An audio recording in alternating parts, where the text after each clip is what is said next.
cú nặng bay mà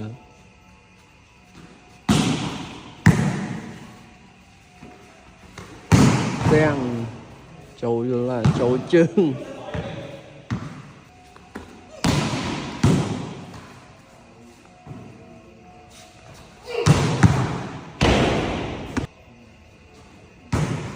cho phải lệ quét xì rồi xì ó lẹ một người ngồi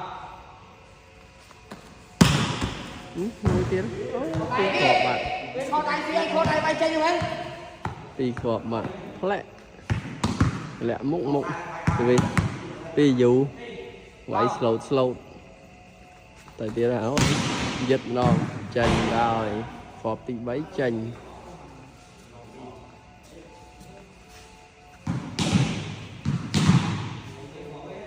វាចាញ់វាស្មាត់រ៉ាប់អូយចូលកញ្ញាំធនអីទាំង